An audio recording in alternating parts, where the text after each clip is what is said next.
What's up, everyone? This is David Greenspan, and you are listening to Season 3 of the Mindshare Podcast, a proud member of the Industry Syndicate Media Network.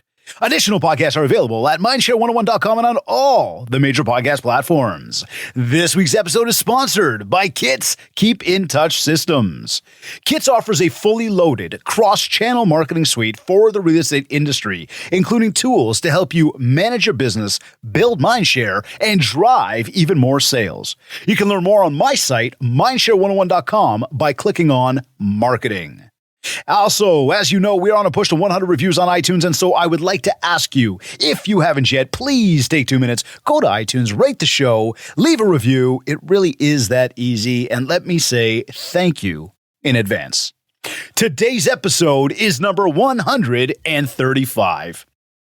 He is a lifetime Kingstonian, the son of Italian immigrants. He grew up and learned the values associated with hard work and family. He has since raised his own family in Kingston and has strong roots in the community.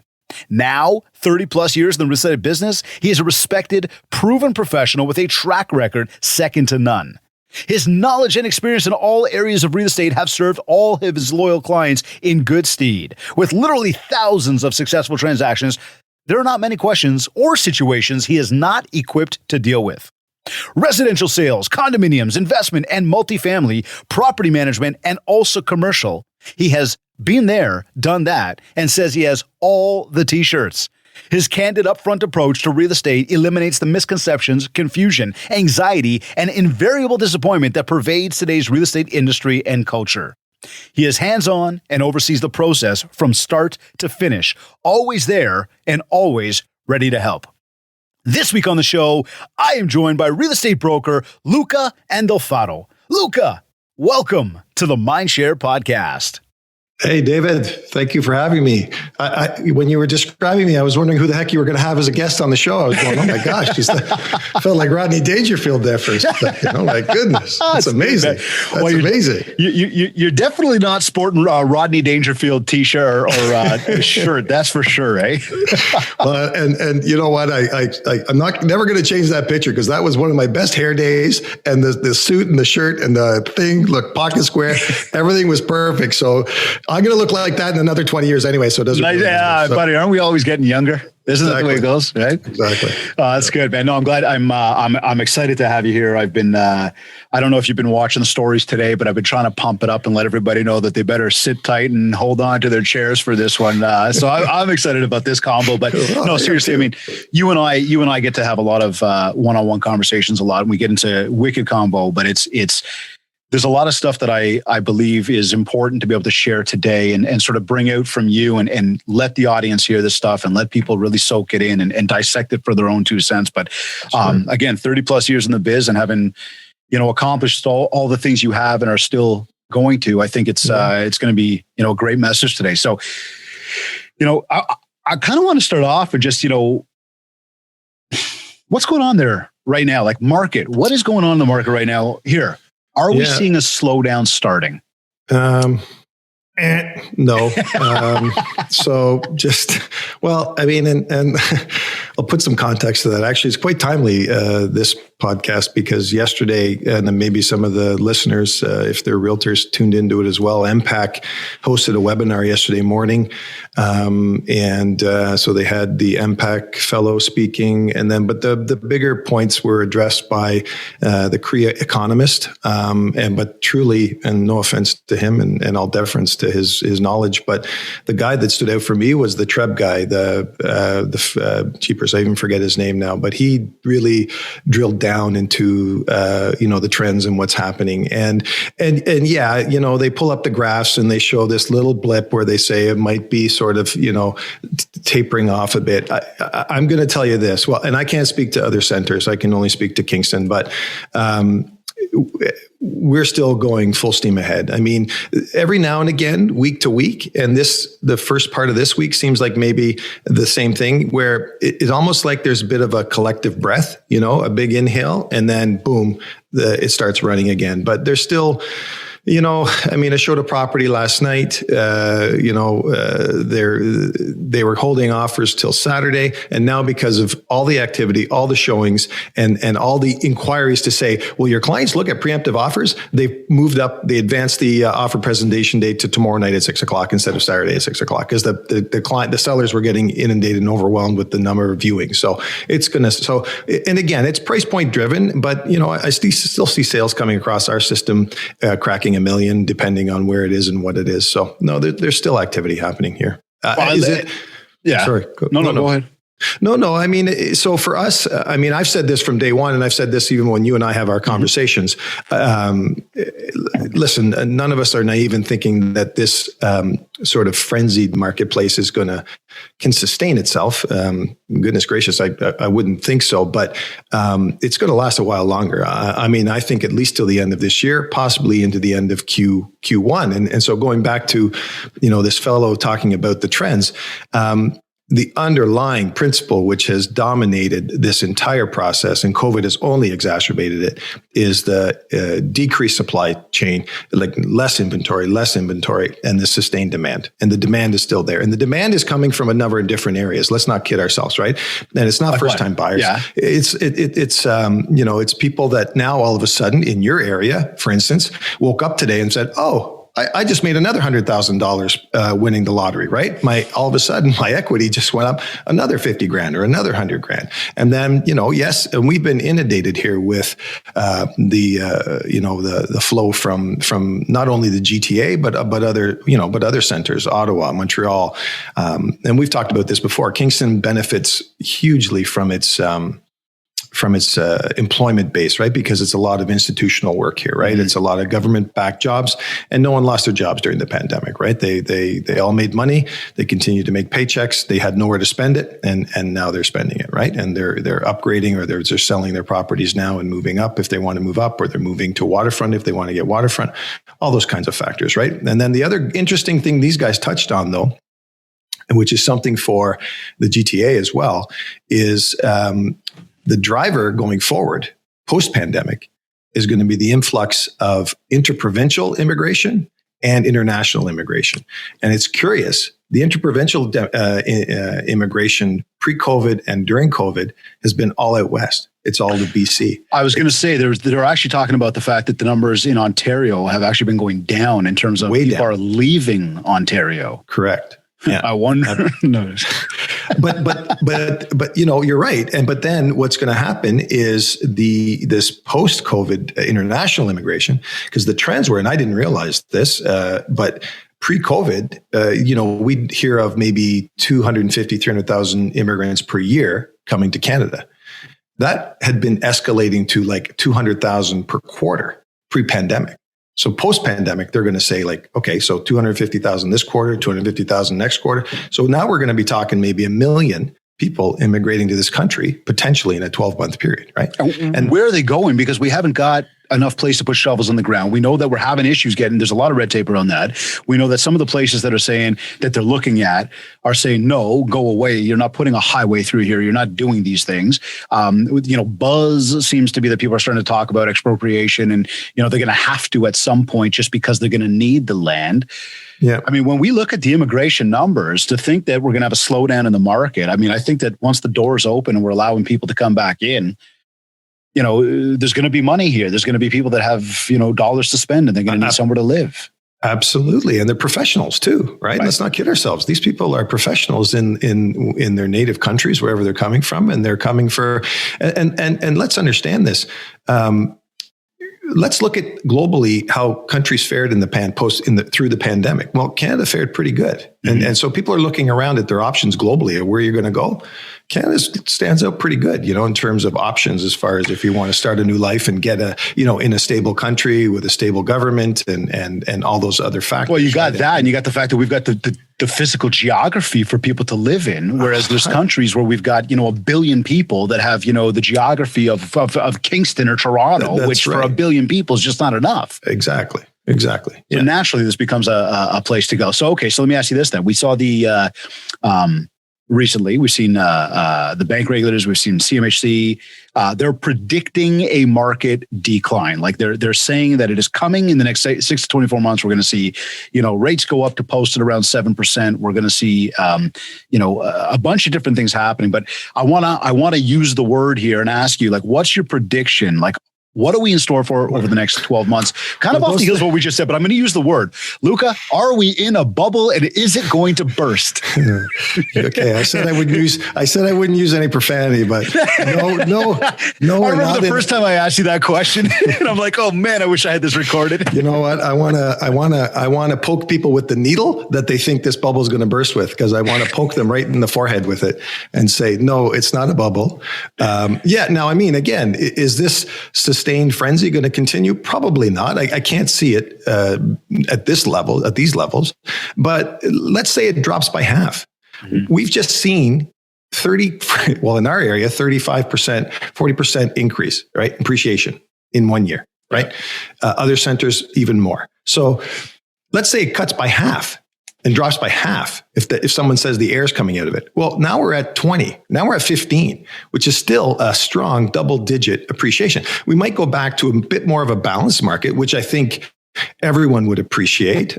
Maybe not the sellers that are hitting home runs right now, but buyers certainly, I think, will get it to a place where, depending on price, depending on location, maybe you'll only get one other offer to compete against. Maybe you will have a chance to actually make an offer with a condition on financing and inspection. Maybe you'll have, but the market will still sell. A property will still sell in sub 14 days or 30 days or whatever, which is not, again, just because it doesn't sell overnight doesn't mean it's, 14 to 30 days. That's still, I would say, very good. That's a hot market still. No? Well, and you know what? I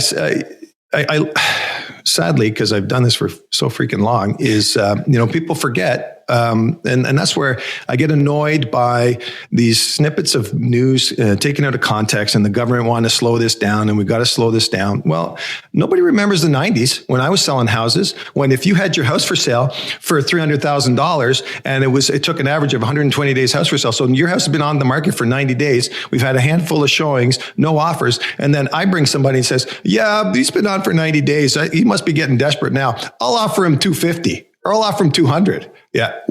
Nobody was complaining then, everywhere was everybody. So, I mean, these markets, and those that have been in it as long as I have, or even longer, or even long enough now for 10 years, these things are cyclical, right? So you're going to have your peaks and valleys, ups and downs, and then you'll get this stabilization after a while, and then it'll go again. It'll flip again. Maybe it will flip to a buyer's market again. Maybe the bottom will drop out. I'm going to say this, though, because you commented on it before. Mm-hmm. So let's put this into perspective. CMHC and whoever those guys were that predicted this now, are they the same guys that predicted pre-COVID that the market was going to crash and everything was going to drop by 50% and everything like that? And it went exactly opposite? Yeah. So I don't know if I'd put much trust in what they got to say right now. So... Okay, this is good. We're winding them up a little bit here. I don't know where they're doing the research. First off, I don't think the Bank of Canada can raise interest rates. That's just my personal thought on it. Listen, that is on the table right now. Look. I think at this moment too, and we've talked about this one, to even go up a quarter point, you're going to shake the ground that a lot of people are standing under, and that's going to be tough for people. Never mind this 1 to 2 point hike that is being predicted right now by the regulators, by CMHC. That again, we see that thing climb. Yeah, that's where we're going to have issues. So let's go back there too then and say, early 90s when the market did go upside down. The average rate was the average 5-year rate was 12%, dude. Right. And people were still getting approved. People were still buying houses. And those people today are up. Yeah. They're up. Right? Decade over decade, real estate is up. We know that. We've seen 100%. It over the past century plus, decade over decade, real estate is up. So as much as it is a long-term game, as we always talk about, watching those rates climb, it could be a big issue for people. But when we look at what happened there from the 90s, is there something to learn to where we are today? Or is it like, listen, if you own a home, you own a home. If you want to sell your home, just understand that there's got to be affordability for cash flow in terms of that monthly nut. But the government's built that in with this stress test. People are getting approved at a rate that's 3 points higher than posted rate. So they've already been approved to say that, well, unless they're fudging their numbers or fudging their income, which I'm not saying doesn't happen, Yep. don't misunderstand me, but if they're being honest and truthful about their income, how they earn it, what they actually make, their debts, what they actually have, then they're already getting approved at 3 points higher than prime. But they're just able to take the lower rate. So why wouldn't you take 1.55 or whatever? So if rates do go up to 2.5% or 3%, well, they've already built in the protection to know that they should be able to afford that. Now, if they go out and get a new car after that and a boat and then the cottage or whatever, well, then you know what? If you build a house of cards, then you got to be careful. Somebody's going to knock it down someday. That's all. So. Absolutely. So here, pricing strategies then, because this is something we've talked about a lot too. We've seen some real Wild West stuff going on out there. People going, low to go high. We've got people going high to go higher. There's those that, and we've talked about, that are good real estate priced right. What are your thoughts around that? And what message maybe do you have to people? Again, Lou, 30 years plus in the biz, having done what you've done, you've seen a lot of different marketplaces. Give us some insight into that. What's going on with this Wild West strategy out there right now? Well, you know what? And I hate to say it, but so the model in Kingston right now, and it's one of those things you either have to adapt to it or you get kind of left behind, but because I've seen it happen, and the volatility and the predictability is the hard part when you're going into this process. But I've seen it where essentially the model now is you have to list a property, you have to list it at an asking price that is perceived to be under market value. So that so my saying is you price it at yesterday's prices to have the market push it past today's values. And that's what we have to do. Now, the slippery slope with that though, is I've seen examples of underpricing to an extreme where you didn't capitalize on what the market could have done for you, right? So let's say a house came on at $399.9 and sold for $550, where if it had to come on at $449 or $499.9, maybe it sold with a 6 in it, right? So, and then I've seen the examples though where people have come on at asking or at a value that's even market for today's market in terms of valuation and stuff like that. And, they sit there. And I think it stems from the fact that the market's being driven by a buyer mindset that wants to, it's not about where you finish, it's about where you start, right? And it's subtle, but it makes no sense, in terms of if rational thought, but the price that what someone sees where they start gets them into the game. It has nothing to do with where they end up. They know what they can afford, but it boils down to this is the property in the right location. It's at this price, but that means then I know, given the market conditions, I can go up to this, right? So that's the model right now, like it or not, and it's one that if you don't adapt to it, I'm not saying houses won't sell if you list it according to current values, but it may take a little longer because people don't perceive value there, right? And so people are prepared to push value or create value in their own minds, right? Because now it's up to the interpretation of the individual buyer and their agent in terms of saying, okay, if we list this house at $499.9, is it worth $600? Is it worth $600 in this location today? Well, you're right, because let's go look around and see what you get for $600 today.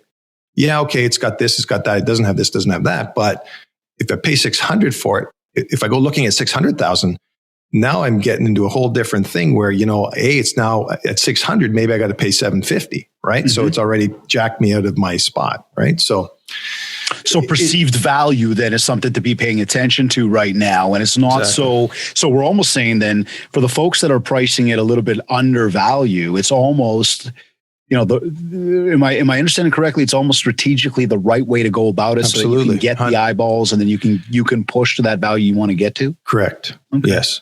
And I've seen it where it's backfired though on people because even the asking price was just not totally disconnected from any value system. But anyway, and that's just bad pricing. But where the sellers didn't get multiple offers, didn't get the price they wanted, because they listed here expecting to get here, and then they kick everybody to the curb, and then they regroup. And then they either go back to the higher listing price or they try again, I mean, Yeah. I've seen that happen. So, and a lot of it though, David, too, is just week to week. It's timing, man. It's timing. Is who's coming into the marketplace, who's getting in their car from your area now, all of a sudden looking, who's got the need today, who's got the need next week, right? And that's why I'm saying we've had in the last 2 months sort of this a brief sort of collective breath, and then boom, we hit the ground running again. But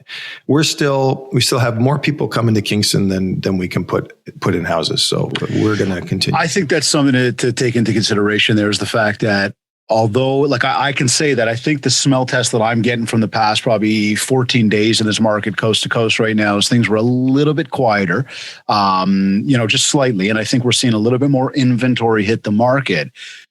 But there's nobody that's sitting there telling me like the bottom has fallen out of this thing. No. There's nobody. I mean, people are still doing business. We're just seeing a little bit more out there. We're seeing a little, maybe it's taken just slightly longer. Well, and I think that speaks to the other things that are going on in the world, right? Vaccinations are rolling out. People are trying to adapt to life coming out of their cocoons and out of COVID. I mean, some never went in, but are trying to adapt to, and if they're business owners, they're trying to figure out where they go next, right? Or what steps and when they can take them and everything like that. And now people are also turning their attention to things they wanted to do in a normal time, right? Am I going to go visit family? Am I going to go, fly to see my kids? I'd like to do that someday, but all those kinds of things. Am I going to go away to a cottage for this weekend? Am I going to go rent an Airbnb and just get away for a week, right? Because I can do that now, or I feel safe about doing that now. So people's priorities are shifting. Mm-hmm. Yeah. So that may cause the odd delay or the odd, like I said, this odd sort of lull, but no way is the bottom falling out of this. Okay. So then, looking at the prices of houses and look at what's going on out there, is now the right time to invest in real estate? I mean, you and I had a previous conversation about this, and you actually, and I remember taking notes on this thing. You had broken down some great detail around taxes and need to knows, and I guess what should people know when it comes to investing, and maybe in the best of times, but even at this moment in time? Well, I mean, I think it's always a good time to invest in real estate. I mean, I wouldn't have done this for as long as I have. And I used to own investment properties, and I just recently acquired a new investment property. And same thing happened to me, $399 asking and 9 offers. And I paid significantly more than the asking price, but I still felt it had value to me because you have to do your math, right? I mean, I do a full financial analysis spreadsheet. I do cost, in terms of income expense and carrying costs and mortgages at correct rates. I mean, don't plug in that you're going to always, the lowest rate at the variable rate and have that forever, right? So, and again, it's all about now for me, it depends what your strategy is for investing, because I see both sides of it. And what I'm seeing now and what's driving this market, because if you look at the numbers, sometimes you shake your head and go, that doesn't make much sense. But the returns, so just so we're clear, when I started, people's expectation for a rate of return on investment was like double digit. It was like hovering around 10%. Mm-hmm. It's less than 5 now. Okay. And in the GTA, it's actually 3.5 or less, or so hovering around there. So now essentially people are saying, as long as it's breaking even and it's covering my expenses, that I'm parking my money, right? Because I think that I don't think you should ever base return on investment on appreciable value, because I think that's folly, because you just never know, right? I think that's a windfall. I think that's just something you have as a bonus. But now people are saying, well, what are my alternatives? I'm putting it in my even in a TFSA or in a bank account, I'm getting 0.9% return. Might as well shove it in my mattress. At least I can go get it when I need it or whatever and stuff, and not be penalized for it or whatever and stuff, right? So that and so now they're saying, well, this makes sense to me, right? And again, in Kingston, we're fortunate where, at one point pre-COVID, we had the lowest vacancy rate in the province. Now the numbers skewed here. I think we're around just over 3%, but it's skewed because we had some empty student rental properties over during COVID and stuff, and that's going to come back. And once you take those out of the equation, I think we're still only hovering around less than 2%, I would say, vacancy rate. And our rents, I know people from out of town get surprised here when they come. I know through my property management company, they get surprised by what our rental rates are for like a 1-bedroom apartment, or because we're right up there with values that are getting charged in your area and stuff like that. Really? And, okay, I was going to ask you, so they're high as well. Depending. I mean, but we're seeing that across the board, right? Rental rates. I mean, people going, I'm going to get out of the market. I'm going to cash out on my property. I'm going to go rent a property. And then when the time is right, I'm going to go buy a new property. Yeah. We're seeing that the rental rate is I mean, I mean, dare I say, unaffordable to say that I'm going to rent a property for that price and get nothing at the end of it.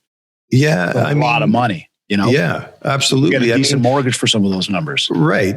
But so that's where it boils down to, where do you want to leave your money? And then those that have more disposable income are more comfortable in the markets, right? And have financial planners that put their money into markets, whether it's higher risk or medium risk or low risk. But, and those returns are good. I mean, I think everybody's, my guy's averaging 10 points or something like that over the, depending what the fund you're in and everything like that. It really depends on what your appetite is. But I think what COVID maybe put into people's minds is that bricks and sticks matter again, and that there's something about knowing that you've got something that you can touch and feel and control that way, right? And that you've got an asset that you can either improve to make equity, you can liquidate it if and when needed to get equity, depending if you play it right, of course, right? I mean, there were times when people didn't fare so well, right, in selling investment properties. I mean, I guess the thing to think about today, though, I mean, going back to your original question in terms of, items to consider, but, if you had that disposable income, then, and real estate was of interest to you, then I firmly still believe in the value of real estate, as long as the math makes sense, 100%. If you're going to go into it though on, because it still happens, 100% financing, because people get financing through secondary means, even though they say they have, they prove they have a down payment, but they still finance. I mean, you just have to be very careful how you mind your numbers and how you do your, and being very careful how you manage your property, right? Because the unfortunate part is too many people get into rental investment for all the wrong reasons, right? They just hear the news and they say, I want to buy a rental property, not knowing anything about owning a rental property, managing it, dealing with tenants, the rules surrounding tenancies now, which is, you talk about Wild West. I mean, the tenant protection, the tenant board is just it's a gong show right now, and good luck trying to evict tenants that don't want to leave right now. I mean, actually the model that's been sweeping across the province, it's not just in Kingston, but in your area, everywhere is keys for cash. That's what if an investor's trying to sell a property that they've owned that's got tenants in it, they're basically buying them out. Yeah. They're saying, what do you want to leave today or leave in 30 days? And and here's half. And then when it's time to leave, I get the keys, you get the other half. And that's essentially what's been going on, because you can't wait for a hearing, I mean, and the other thing though is if a tenant doesn't want to leave and they don't want to be bought out, then you're in for the long haul, right? You got a problem there. So important stuff to know there. I mean, I guess the takeaway to that is it's always a great time to invest no matter what. I think that, much the same as we say oftentimes with anything, real estate is a long-term game. So you got to be getting in to understand that you're not doing this as a speculator where you're going to go and get this rental property and, 365 days, flip it, and even if that is your thought process and maybe you got the bank for it, remember that tenant may not just move out that quickly. So there's a lot of different factors to be thinking about there. That's right. Yeah. So here, man, I mean, and great insight shared by you there for market and where we're at there. I mean, look, 30 plus years in the biz. I'd like to say experience, but maybe I'll ask the question, what do you believe has led to your ongoing success? I mean, we see a lot of people come into this business. They come, they go, they don't know how to, set themselves up properly. They don't put the right infrastructure in place. And as nice as it is to think that, you're going to get into real estate and you're going to have a career here and you're going to make a lot of money when you sell a house. Hell, you got to get the opportunity to sell a house. Yeah. You've got to get the opportunity to be there, and you got to really go through the ups and downs to learn what it takes to do that. And only at that point Do you start to find a groove, but what has it been for you over these past 30 years, man? So I'm going to say one thing that's been my mantra for my entire real estate career. And I don't give a crap if somebody thinks it's cliche or prescribed or scripted. It's not. And you can go whatever yourself, because this is the bottom line. In all the years I've done this, I've never treated anybody like a paycheck. And that's been my last concern in this process. And I'm going to say this out loud now, because my concern with, so when I started in 1980, end of 88, early 89 in Kingston, there was over 750 licensed real estate agents in our area. 400 too many. Okay. Mm-hmm. In the 90s. So let's understand that. So the 90s happened. That number dropped to about 400. Now, and the ratio used to be 80-20. 80% of the people were making 20% of the money, 20% of the people were making 80% of the money. Mm-hmm. All right. So you have to ask yourself, out of those 750 agents, what the hell are you doing with a real estate license, for starters? Right? What is it? So, and so now, the 2000s happened and it was nothing but this, right? Everything just went like this. Mm-hmm. And now in Kingston, we're just over 600 and some, I think.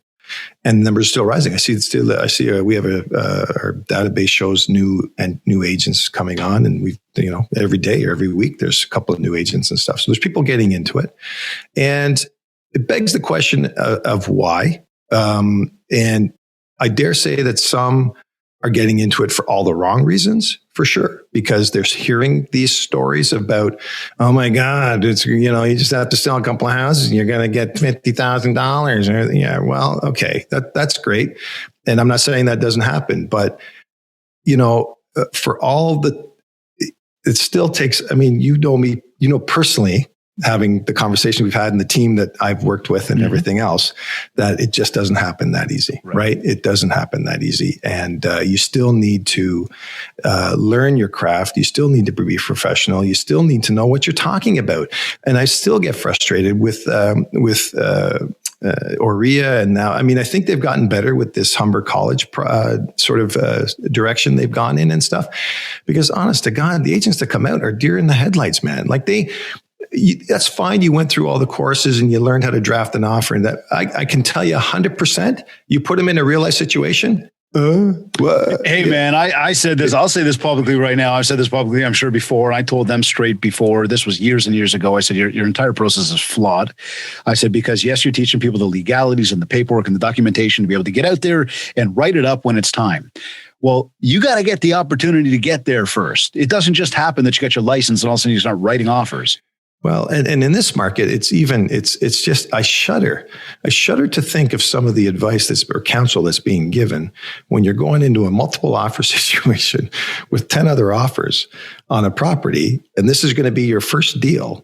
And you're going like, listen, we all started somewhere. So did I. And listen, I've made mistakes. I am definitely 100%, and I've paid for them. And absolutely. I still pay for some. Yeah. So sorry. But anyway, so the point being that, they really should have a mentorship program, and that's where I'm fortunate now, where, I've got Sam, as you know, who's a fantastic asset. And, he's awesome. And he is awesome and smart kid. But you know what? He's benefited from the fact that he worked with me for a year doing the property management, doing all that before he was even licensed. So he had to. When he got licensed, he was like a jackrabbit. He was like, dude, he knew more than some agents know 5 years in the business. I'm going to tell you that right now. And that's not being disparaging to anybody. I'm just saying matter of factly, that's the case. Smart boy, definitely got the right, because right training. You can't, unless you live it, you can't learn it. I'm going to tell you that right now. So, and that goes with a lot of things. Theory is theory. Real life is real life. And that's two separate things, right? They'll never the same, never will be the same. Yeah, you got to make sure that you understand clauses and things like that. But until you go through those real life experiences and have somebody helping you do that, you're going to be hard pressed you're going to get your knocks. You're going to take a few knocks before you get it right. That's for sure. Right? Well, look, this is, I had this conversation with somebody earlier today on the phone, and she's been in the biz 35 plus years. And, one thing led to another. Anyhow, she talked about the fact that at one point she started farming. And I had sort of brought up this thing that we hear this all the time from folks about, I just started in the business and I'm going to pick a farm area and start farming. And this is a lot of the big advice that agents are getting on a regular basis from brokers and managers and others of go pick a farm area and start prospecting. We know it's not just that simple. There's a lot of patience that's needed. There's a lot of money that's needed. There's a lot of effort that's needed. But one thing that I know, again, you being in the business as long as you have, you're very heavily involved in the community. Yeah. You participate in a lot of different things. And I thought we'd go into that part of the marketing, not to share trade secrets, but more that thought around, okay, there's this involvement in the community. What does that really mean, right? So when we look at, a marketing strategy and not just the community, but what other channels do you leverage maybe on a consistent basis that you can just say, again, after all this time, like these are great sources of business? Yeah. So I'll acknowledge that they can be sources of business, but I'll say this, and again, this is true. I never joined any organization. I never played soccer on a team. I never played softball. I never did any of the activities I did or joined the golf course for the sole purpose of securing business or trying to leverage business. I did it because it's something that I wanted to do, something that I enjoyed. And a lot of it happened through osmosis, because I can tell you this, people want to see how you behave in a natural setting. Right? Nobody ever wants you to be on all the time. And sometimes maybe nobody wants to see you not on all the time either. But I'm just saying that, and so my involvement, and even my involvement with the symphony, was purely born out of two dear friends of mine, and Andrew Houghton, who's the general manager, encouraged me to become part of it. And I mean, I had a brief blush with classical music and symphonic music. And, I can't say that I listen to it, 24/7 or anything like that. And I'd be hard pressed to tell you, hey, that's so-and-so composer. And that's that piece from there. I'm probably the worst at that, but I know what I enjoy and I know what I like. And it was an organization that I felt, if by joining the board, I could contribute. That's but I never went into it. Do I get asked questions all the time about real estate? Of course you do. You can't go into a room with two other people and the conversation does not go around real estate, right? So, if that's an in, that's your in right there, right? Be natural about it. Do it because you want to do it. Do it because you want to participate. Show people that you actually are doing it because that's something that you're passionate about. And those conversations, honestly, they flow naturally. They really do. And I can, when I was at Queen's, one of my first jobs was being a doorman, a bouncer at Stages, our big nightclub here, which is iconic now in Kingston. Yeah. And, I am so grateful that even to this day, some of the founding principal partners are still, I can say, clients and friends, but that didn't happen because I solicited them or anything like that. It happened because we worked together. We worked, a lot of long hours. And we experienced a lot of different things together. And then, but yes, did I stay in touch afterwards? Absolutely. I did when I got my license and stuff like that, but not a bang him over the head, stay in touch. This is why KITS is such I'll give you a free plug here. KITS is a fantastic system. Honest to goodness. It is. It really is. That's really helped me to farm, I guess, if you will, for my database, right? My CRM, I guess, if you will. So, see, I like the way you spun that there, and I think that again, for everybody tuned in, guys, 30 plus years in the biz, you got to take these learning moments and really dissect them for yourself now. And I asked about community involvement, I asked about marketing channels, and probably 2, maybe 3 times so far in this particular call, we've come back to, no, this is about relationships. Even if we haven't used that word relationship, that's right. It's the authenticity. It's the fact that, yes, people want to see you on and off. They want to get to actually know who you are. And once you build that with people, now you've got this opportunity. You've just got an opportunity to have conversations. Where it goes from there, that's a whole next level. But the fact is, you've now kind of crossed that barrier. You've broken that ice to be able to be there and at least be considered in the conversation when somebody has interest in learning more about real estate. And you know what? I'm going to go off on a bit of a tangent because, I don't know if I talked enough about it in the beginning there when when you talked about,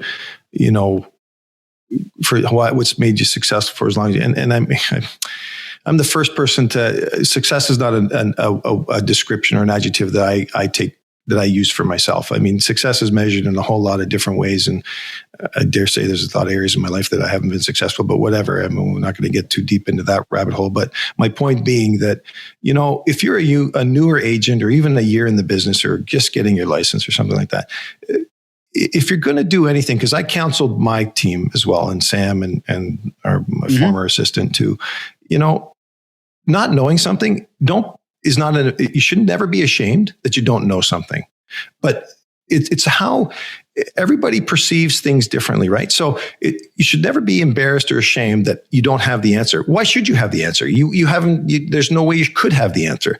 But it's how you say it's how you resonate with the client. And if you return to them, if you get back to them with a confidence and say, listen, you know what? I really don't know that, but I'm going to tell you this. I'm going to research that and I'll get back to you before the end of the day. And I'm going to let you know exactly what the answer is to that. That's different than saying, gee, I really don't know. Right. So it's just about, because you're only going to learn as you go. Right. So there's still things that I don't know for sure. 100%. I mean, so it's just about, don't try to pass yourself off as something that you're not really, because and you see it. I see it all the time. And that's my concern right now with the age demographic of agents that are getting into the business now, because there's a certain socioeconomic demographic or an age demographic that's getting into it. And I honestly believe it's I'm going to stereotype and I'm probably going to generalize, and you can write me hate mail after. I don't care, but they follow that sort of millionaire listing or whatever those silly shows are on HGTV or something like that. And people seem to either fantasize or want to try to realize that kind of a lifestyle, right? That's what real estate's about. Driving around in my Bugatti, showing up to this listing and selling it in the first showing and stuff like that or whatever. I can tell you this, no matter what market, how frenzied the market is and stuff like that, you got to log a lot of hours and you got to do a lot of work. There's no secret to that. There's not rocket science, man. You got to just pound. So but that's commonplace for anything we do in life. I mean, your parents taught you that. My parents taught me that. I mean, books tell you that. There is some notion in this business that the minute that you get into it, success is going to fall into your hands, and that the minute you get your first deal, you can go buy your Bugatti, and if you dress properly, that you're successful. But absolutely, and that is not the case. In fact, and we know that it comes through effort. We know it comes through hard work. We know it comes through consistency. We know that it comes because you've got to actually be there enough to trip over yourself, make mistakes, and not get beat up, but learn from them. And I love the lesson there of, it's okay not to know. Tell people straight, I don't know. Hey, that's a great question. Let me go find out for you. Exactly. And people will appreciate that more than you trying to, pull the wool over their eyes and let them know, or spin something. Right. I mean, I've seen it where people try to spin something. Well, and I guess, I'll let this trade secret out, because I see it. I see the lack of it in the industry, and I truly believe, and this is one point I really try to hammer home with my guys, is there is no substitution for being responsive. I'm going to tell you that, and responsiveness. And so that links into what I just said in terms of it's ours. We got devices now, and you know what? Those life-work balance people, whatever. You know what I'm saying? You got to get there before you can have any life-work balance. No offense to anybody guru out there, and God bless you if you want to take it personal day or whatever and stuff like that. I'm going to tell you this. If you're not responsive and you're not getting back, you're not getting business. I'm going to tell you that flat out, right? And I've seen it where I've had clients saying, well, I didn't want to bother you, but I emailed this agent over the weekend and I never heard back. I think you even talked about an experience you had similar to that. Yeah. Like, what? Yeah. Where do you live in a world where you can't shut it off ever? You know what I'm saying? Well, hold on. Let me take you there then. I just asked you about marketing. I asked you about farming. We talk about this notion of this new sort of sociographic group that's coming into the business. We talk about the technology. So what say you? What's this notion, this notion of online lead generation?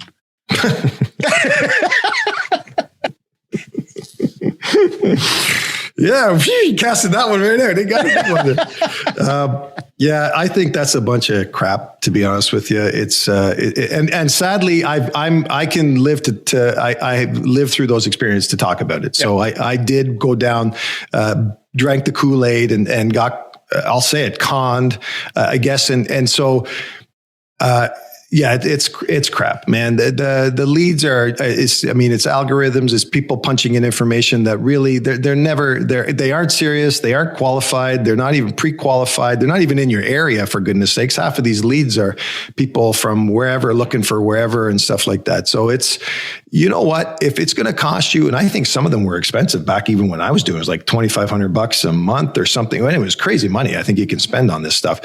Listen, that's where I would say to you, because I did try to start a farm early on in my career. Mm-hmm. That lasted all of maybe 2 walks or something. And then I said, yeah, okay, I got better things to do. But anyway, I'd say rather than spending that money, go knock on doors now that you can go knock on doors safely or whatever. Go pay for some really good marketing door hangers or material or Buffini. I'm sure you heard of Brian Buffini and all his, strategies and stuff like that. Get some thank you cards, go get some personal notes and start writing personal notes to your family and friends and your sphere of influence and stuff like that. That will generate more leads for you than that online crap that's happening right there. At least at least 2 things will happen. One, there'll be someone that's referring you because they actually know you. So it'll be a lead that's semi-warm and probably semi-qualified.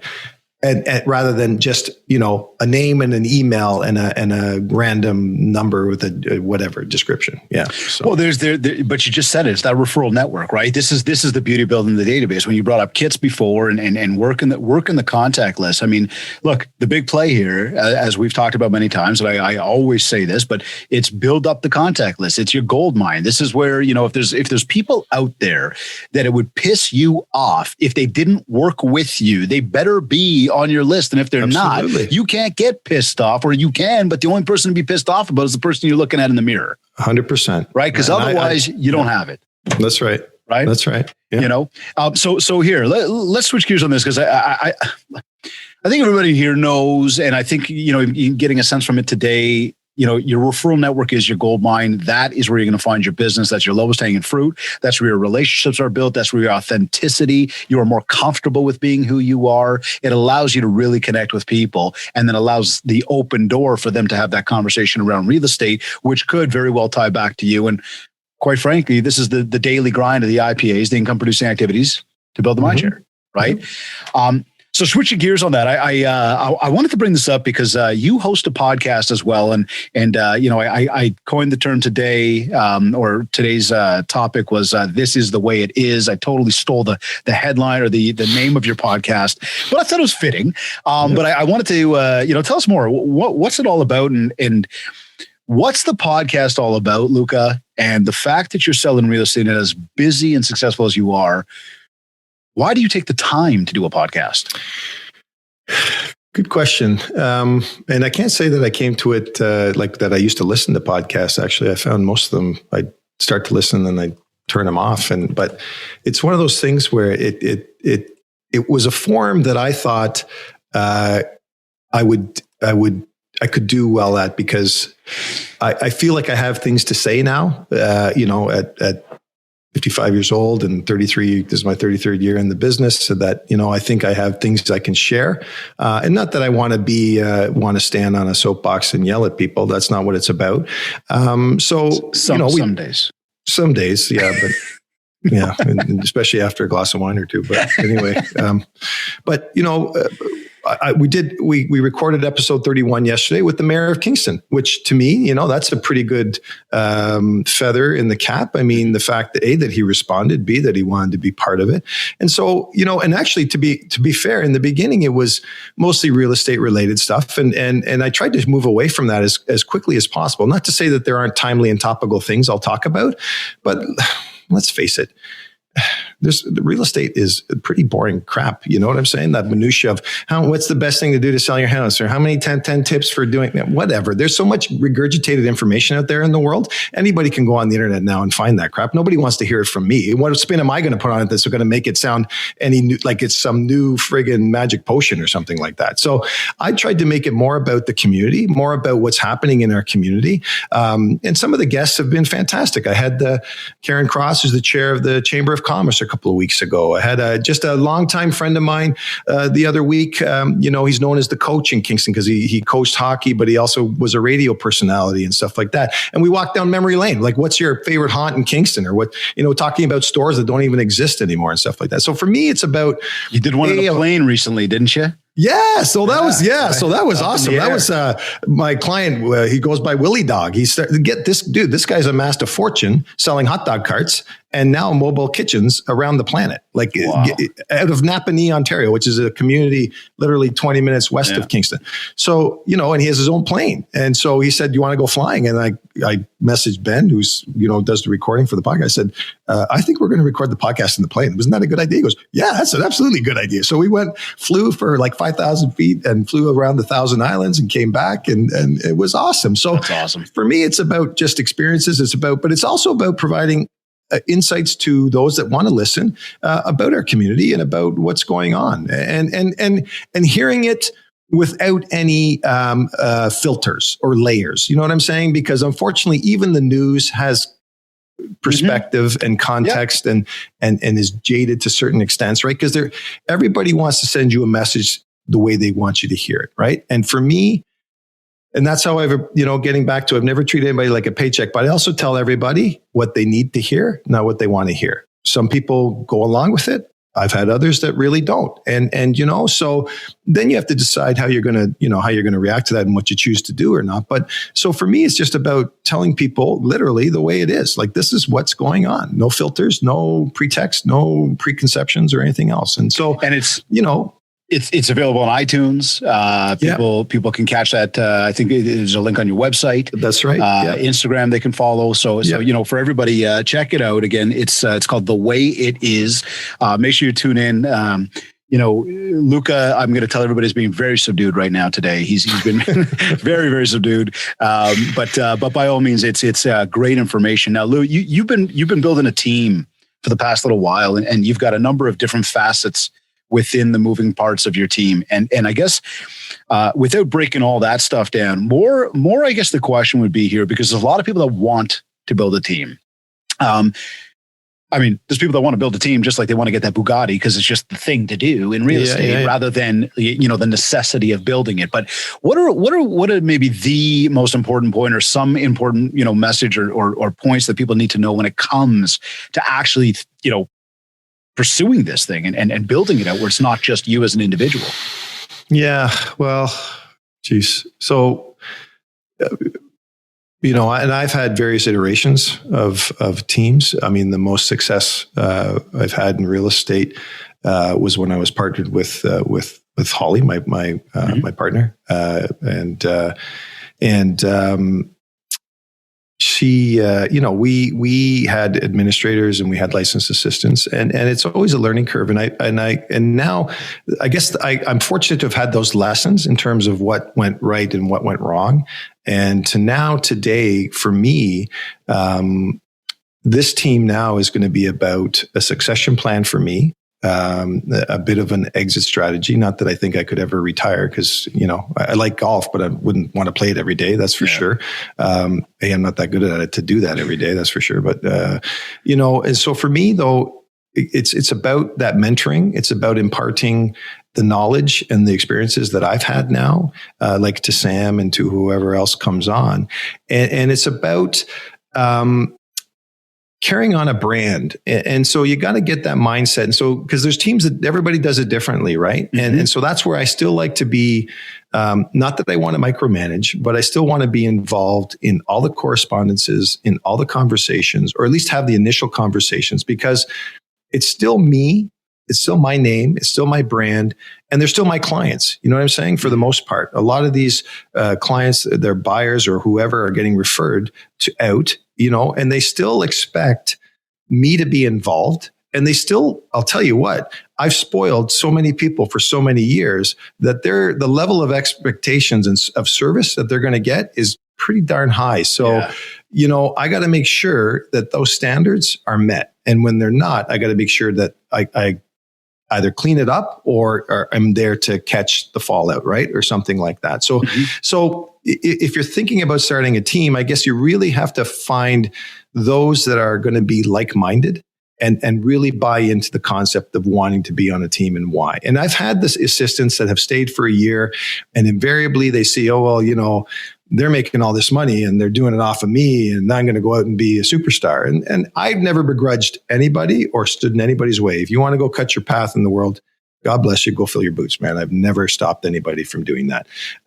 But again, going back to full circle to how even some of the things we've talked about in this conversation, it's not as easy as just sitting there and paychecks show up out of nowhere, right? It's not as easy as the phone just starts to ring, right? I mean,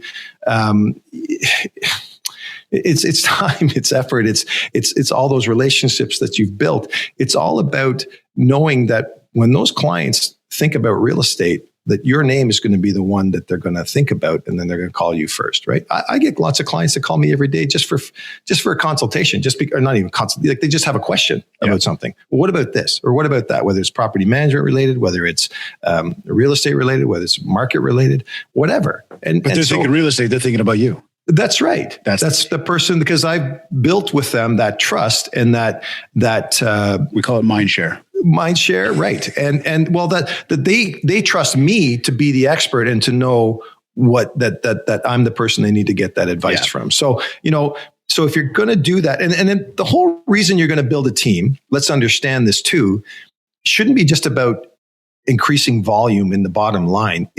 To me, the reason I really wanted the team was to leverage my time. That was for me the biggest criteria. It was so that I can now, at this stage in my career, I'd really like to go play golf a couple of times a week and not have to worry about checking my phone every 5 minutes or 10 minutes or whatever and stuff like that. I'd really like to have less to do on a weekend. I really don't want to show people 10 houses over a weekend anymore and stuff like that, because I've paid my dues, I think. I'd like to think I have anyway. And so that way, if you can get people that understand what it is you're trying to do. And again, you don't need to even be a seasoned pro, I guess, to even start a team. I guess you could do it even right out of the gate. But if you want to get a group that want to work together to leverage each other's time and leverage each other's expenses and stuff like that, I get that. But just make sure that you've got a common theme and a common goal. You know what I'm saying? That everybody's bought in, so that you're not getting mixed messages in terms of how what one person's saying to a certain client, what the other person's saying. Like, you got to have that consistency of message, that consistency of service all across the board. Otherwise, it's a recipe for, invariably, it's going to fail. It's not that it's failed. You're just going to set yourself up for some grief. That's all. Yeah, no, great insight for sure. And I know going through it and building it, again, this goes full circle as well. As we've been saying, it comes down to some experience, right? You're learning from that. So, when we, you shared a lot of great insights today, and you touched on something that I wanted to ask you about right now, which is, it really does end up being my favorite question of the whole show. You've already kind of answered, but I'm going to ask it again, just so that, sort of fits in nicely with where I wanted to be in the show. But no, seriously, how do you know it has been a successful day for you? Overall, it's been a successful day. How do you know the day has been successful? So for me, I would say, I'm old school. I still get up every morning and I make my own to-do list for myself on pen on paper. I know, I make myself a list of the things that need to get done that day, outstanding items that haven't been cleared up yet. And then I give a to-do list to Sam or to whoever in terms of, these are the things that also have to get addressed, in terms of administrative things, because, no deal happens in a vacuum. There's all the fallout that happens to nurse it past the finish line too, right? To get it to lawyers and get it to appraisers and bankers and right? So there's all of that. So for me, the days of success, and I used to kill myself because I used to want to make sure everything was checked off the list. But I learned this a long time ago. If you got at least 10 of 12 or 8 of 10, that's still a successful day, because not everybody gets everything done, because shit happens and you get sidetracked. And yesterday was totally unplanned. I had two showings that came out of nowhere. 2 properties came up and we got to go see these now. Oh, okay. Yeah. Let's go. Right. So, but for me, I guess a successful day for me now, and I'm glad you asked that, because it actually put me front and center with it. In thinking of the answer is, to me, it's when I shut it off at night and I leave my phone finally at whatever time, I know that there's nothing in the back of my mind that's haunting me. I moved my hands too much. That's haunting me in terms of, but it can wait till the next morning and I start my list again. You know what I'm saying? So I never, now that's a successful day for me. It's not about, I did 5 deals today or whatever and stuff like that. It's about, did you get through and get everything that you had set out for yourself accomplished? Or at least to a degree that you're not sitting there awake at night worrying about it. Because I can't sleep at the best of times, let alone when I got crap in my squirrels running around in my kitchen. So, for all of our ongoing audience that tunes in week after week, first of all, you know how grateful I am for all of you. But put another check mark next to that answer. Because we've been doing this as a theme now for the past number of months about, what is a successful day for you? And once again, another successful individual on the show has not brought up deals, money, any of that. It is more about, really setting out to accomplish what you can, about helping others, being there for others. And that's been an ongoing theme throughout today's conversation. And it was a great answer, Lou, because it is something that I've been asking very regularly on this show. And nobody has yet to say, well, it's all about the amount of deals I did or how much money I did. It's not that at all. Yeah. So as you said that sort of, I had this thought and this is going to sound trite and cliche, but it's really not. Like the deals look after themselves. If you do all the right things ahead of it, the deals really look after themselves. And I say that because if you're being responsive, if you're following up, if you're getting people the information that they want in a timely fashion, if you're, one thing and this is a learned skill. It can be a learned skill. It comes pretty natural to me. It's just because I'm wired that way. But, I'm on our system every day, all day long in terms of new listings that come on, the sales that come on. And I'm sending if a sale comes on in a neighborhood that I know a client lives in, whether they've bought their house 5 years ago, a year ago, or 10 years ago, or 20 years ago, I still flip it to them because everybody wants to know. They saw the sign, they saw the sign, they were driving around. Everybody's curious about what sold for what or whatever and stuff like that.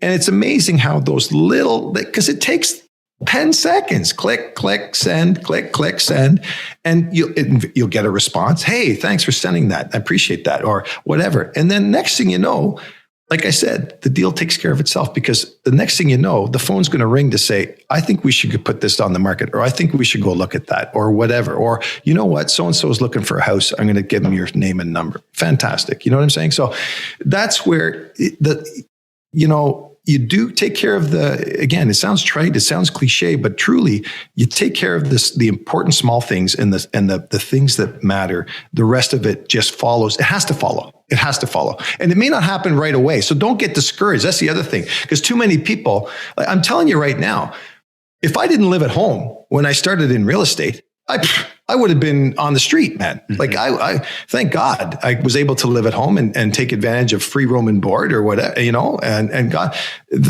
I would have starved. 100% I would have starved. It took me 6 months before I got my first deal, I think, or something like that. I think my first year, my gross income was $15,000. Go figure that one out, right? So you can't.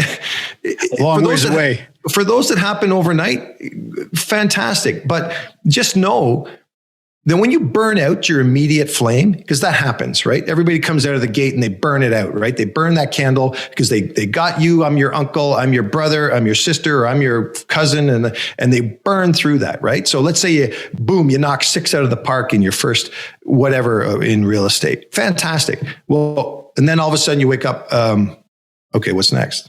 Because all you've been focusing on is just doing the immediate and you haven't taken time to put those other things into place, which is did you even send an introduction letter to tell everybody that you know and your friends and your family, your sphere of influence that you're in real estate? Did you even do this? Did you even, So some of those basic things, again, it's like you said, that Mindshare program is fantastic. It's about, because once that's in place and running, it's pretty easy to maintain and it helps feed itself. There's no question about that. So, Awesome words, man. I was gonna say, what last words can you share with everybody to help themselves get out there and build more mind share? I think you've shared some amazing insight today. We got a wonderful comment here in the Facebook page, which I'll encourage you to go check out when we're done here. You might see it already.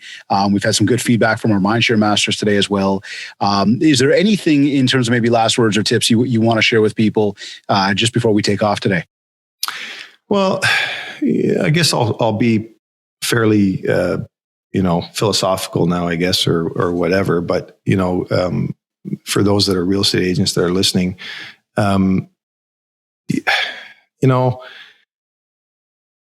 it's a hard business, but just be professional at it. That's the one thing that is my pet peeve. Just really strive to be as professional as you can be. Strive to make yourself better. Strive to educate yourself. Strive to learn. Hook yourself up with someone, who more knowledgeable or experienced in the office, just to share intel or experiences. There's again, everybody's got to learn somewhere and at some point in time. But just really, that's my biggest pet peeve. There's too many people out there now doing it for all the wrong reasons and just chasing it. And if you want to, I personally believe if you want to have longevity in this business and quote unquote success in this business, you got to plan for the long term. You got to do what's necessary to get you there and do it right. And you know what? The deals will take care of themselves because people will see that. People will resonate with that. They'll respond to that and they'll appreciate that. And you will only be more successful because of it. So that's my last little pontification there. I love it, man. And do you want me to send the invoice to you, or I always enjoy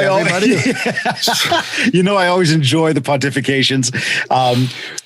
Lou, where can people find you? Find the podcast, find you. I know Insta and the website and everything else. Just give people the contact info this way. Yeah. So lucafirst.com is the website. My direct email is luca@lucafirst. That's all spelled out. LUCAFIRST.com. And the web, there's a link to the podcast there. You can email me directly. My contact information is there. I'm one of the easiest persons to find on the internet, I think. So it shouldn't be hard to get a hold of me. So, yeah. I encourage everybody to tune in, check out The Way It Is podcast by Luca. Check out what his team has to offer. These guys are definitely true professionals. We've had some, again, great accolades here on the show already. And Lou, I thank you, man. I thank you for all the insights. I thank you for allowing me to kind of, grind a little bit. I know that you still were very subdued today. Yeah, no, but I will say that there was no lack of great insight and content that was here. And I think that there's a lot. I mean, you probably saw me taking a ton of notes, and I love to take my notes, but wrote a ton of stuff down here. You've just shared some great stuff. So I thank you, man. Appreciate you helping me help everybody build. What? I hope it was informative. I hope it was helpful to people. I appreciate the opportunity. I thought this was awesome. Thank you so much. And I always enjoy our conversation. So Absolutely, this has been fantastic. So. Absolutely. A pleasure. Thank you, man. You're either listening to this on iTunes, iHeartRadio, Google Podcasts, Stitcher, or Spotify. Or maybe you went to my website, mindshare101.com. And while you're on my site, make sure to download your free copy of the Ultimate Marketing Bundle for Realtors. This is a 31-page ebook packed with a ton of tips and tricks for you. Plus, there's a ready-to-go 90-day social media content calendar to help you build more mindshare so that you can get more market share. And if you want to talk about personalized one-to-one coaching to help you get to your next level, just get in touch with me. We'll set up a free consultation call, learn more about what you're looking to achieve, and how I will help you do just that. Also, don't forget that our push to 100 is on. So please be sure to go to iTunes, subscribe to the show, rate us, and leave a review. And if you haven't yet, connect with me on Facebook at MindShare101 and on Instagram at DavidGreenspan101. I want to thank Kits Keep in Touch Systems for also sponsoring today's episode. If you haven't checked this out yet, just go to my site, mindshare101.com, and click on Marketing. This has been another episode of the Mindshare Podcast. Thank you for tuning in.